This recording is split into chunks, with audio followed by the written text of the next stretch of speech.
Hello നമസ്കാരം. നമുക്ക് doughnuts ഉണ്ടാക്കിയാലോ? അപ്പോൾ 120 മില്ലി പിന്നെ പാലെടുത്തിട്ടുണ്ട്. അതുപോലെ 30 ഗ്രാം പഞ്ചസാര. അളവ് കറക്റ്റാണ് കേട്ടോ, അളവ് കറക്റ്റ് എടുക്കുക. 5 ഗ്രാം വരുന്ന ഈസ്റ്റ് എടുത്തിട്ടുണ്ട്.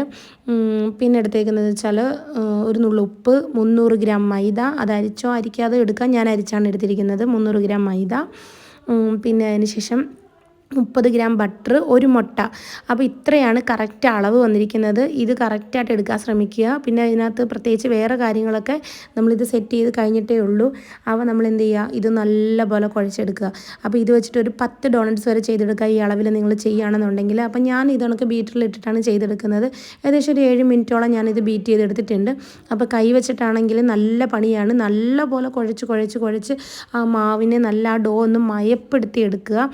അതിനുശേഷം നമ്മുടെ സാധനം റെഡിയായി വന്നു. ഞാനൊരു 2 മണിക്കൂർ ഒന്ന് റെസ്റ്റ് ചെയ്യാൻ വെക്കുന്നുണ്ട്. നല്ല ഒന്ന് പുളിച്ച് പൊങ്ങി വരും കേട്ടോ. അപ്പോൾ ഞാനൊരു 3 മണിക്കാണ് ഇത് വെച്ചിരിക്കുന്നത്. ഒരു 5 മണിയൊക്കെ ആയപ്പോഴത്തേക്കും ഇതുപോലെ വന്ന് ഇത് അടച്ച് വെക്കണം കേട്ടോ. ഇതുപോലെ ഒരു എന്താ പറയുക, കവറിട്ട്, ഒരു റാപ്പിംഗ് കവറിട്ട് ഇങ്ങനെ ഒന്ന് സെറ്റ് ചെയ്ത് വെക്കുക. അല്ലാണ്ട് പാത്രമായാലും മതി, കുഴപ്പമൊന്നുമില്ല, നമുക്ക് അങ്ങനെ ഒന്ന് സെറ്റ് ചെയ്യാം. അതിനുശേഷം ഇത് ഡോ പുളിച്ച് വന്നതിന് ശേഷം ഉണ്ടല്ലോ, ഇനിയാണ് പണി. ഇനി അബദ്ധങ്ങൾ കാണിക്കരുത്. ഇതുപോലെ കണ്ണു ടോപ്പിലോട്ട് ഇച്ചിരി മാവ് ഇട്ടിട്ട് ഇതിനൊക്കെ ഡോ എടുത്തിട്ടതിന് ശേഷം ഇനി ഇത് കുഴയ്ക്കരുത് കേട്ടോ. ഇനി ഇത് കുഴച്ചാൽ നമ്മുടെ ഡോണറ്റ്സ് കംപ്ലൈൻ്റ് ആവും, പൊട്ടിപ്പോവും. ഭയങ്കര ബുദ്ധിമുട്ടാണ്. ഡോണറ്റ്സിൻ്റെ ആ ഒരു കറക്റ്റ് ഫിഗറൊന്നും കിട്ടത്തില്ല നിങ്ങൾക്ക്. അപ്പം ഞാൻ ചെയ്യുന്നതെന്ന് വെച്ചാൽ ഇങ്ങനെ ഓരോ പീസായിട്ട് കട്ട് ചെയ്തെടുത്തിട്ട് അകത്തേക്ക് ഫോൾഡ് ചെയ്ത് വെക്കുകയാണ് കേട്ടോ. ആക്രി വണ്ടി കാരണം ഒരു രക്ഷയില്ല. കാരണം ഞാൻ 5-ാമത്തെ തവണയാണ് ഞാനിത് എഡിറ്റ് ചെയ്യുന്നത്. അപ്പോൾ ഞാനിങ്ങനെ അകത്തേക്ക് മടക്കിയാണ് ഇത് സെറ്റ് ചെയ്യുന്നത്. നിങ്ങൾക്ക് വേണമെന്നുണ്ടെങ്കിൽ ഇങ്ങനെ പരത്തിയതിന് ശേഷം ഒരു റൗണ്ട് വളയം എടുത്തിട്ട് ഇങ്ങനെ ആ വളയത്തിനനുസരിച്ച് നമുക്ക് കട്ട് ചെയ്തെടുക്കാവുന്നതേ ഉള്ളൂ. അപ്പം ഞാനിത് ചെയ്യുന്നത് വെച്ചാൽ ബാലൻസ് മാവ് വരാതിരിക്കാൻ വേണ്ടിയിട്ടാണ് ഞാൻ ഇങ്ങനെ തന്നെ എടുക്കുന്നത്. കാരണം നമ്മൾ വളയം കട്ട് ചെയ്തെടുക്കുമ്പോൾ കുറച്ച് ബാലൻസ് എന്തായാലും മാവ് അധികം വരും, ഡോ അധികം വരും. അപ്പോൾ അത് പിന്നെ പരത്താൻ നിൽക്കുന്നതൊക്കെ മെനക്കേടാണ്, അതിന് കംപ്ലയിൻറ്റ് ഉണ്ടാവും. അപ്പം ഞാൻ തന്നെ ഇങ്ങനെ കട്ട് ചെയ്തെടുത്തിട്ട് നമുക്കൊരു അളവുണ്ടല്ലോ, ഒരു തിട്ടത്തിനങ്ങ് കട്ട് ചെയ്തെടുത്തിട്ട് നമ്മൾ അകത്തേക്ക് സെറ്റ് ചെയ്ത് ഉരുട്ടിയെടുക്കുക.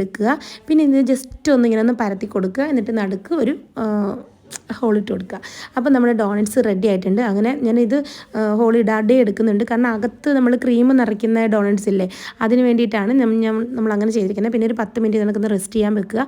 ഒരു അധികം ഒരുപാട് തിളയ്ക്കേണ്ട എണ്ണ, മീഡിയം ഇതുപോലും ഫ്ലെയിം വേണ്ട, ലോ ഫ്ലെയിമിൽ തന്നെ ഇത് റെഡിയാക്കി എടുക്കണം നമുക്ക്. കാരണം ഇത് കരിഞ്ഞ് മുരിഞ്ഞു പോകും. കാരണം അകമെല്ലാം നല്ല പൊള്ളയായിട്ടിരിക്കുകയാണ് കേട്ടോ. പെട്ടെന്ന് വെന്തും വന്നോളൂ, ഒരു കുഴപ്പമില്ല. അങ്ങനെ നമ്മൾ അതെല്ലാം ഒന്ന് സെറ്റ് ചെയ്തെടുക്കുന്നുണ്ട്. ഇതുപോലെ നമ്മൾ 10 ഡോണറ്റ്സ് റെഡിയാക്കി എടുത്തിട്ടുണ്ട് കേട്ടോ. പിന്നെ മീഡിയം ഫ്ലെയിമിൽ ഇടരുത്, ലോ ഫ്ലെയിമിൽ തന്നെ ഇട്ടൊന്ന് സെറ്റ് ചെയ്യുക. പിന്നെ അത്രയും അങ്ങ് പോരാന്ന് വെച്ചാൽ ഇച്ചിരി തീ കൂട്ടി വെച്ചോ കേട്ടോ, ഒരുപാടൊന്നും ആക്കല്ലേ കേട്ടോ. പിന്നെ അവസാനം എന്നെ തെറി വിളിക്കല്ലേ. പിന്നെ നമ്മളതെല്ലാം റെഡിയാക്കി പാത്രത്തിലേക്കൊന്ന് സെറ്റ് ചെയ്ത് കാണിക്കുക. ഇത് നിറച്ചതിന് ശേഷമുള്ള, ഇത് സെറ്റ് ചെയ്തതിന് ശേഷമുള്ളത് ഞാൻ ഷോർട്സ് ആക്കി ഇടാം കേട്ടോ. എല്ലാം കൂടി ഇടാനുള്ള സമയമില്ല. അപ്പോൾ ഇന്നത്തെ വീഡിയോ ഇത്രയുള്ളൂ. Tata bye bye, see U.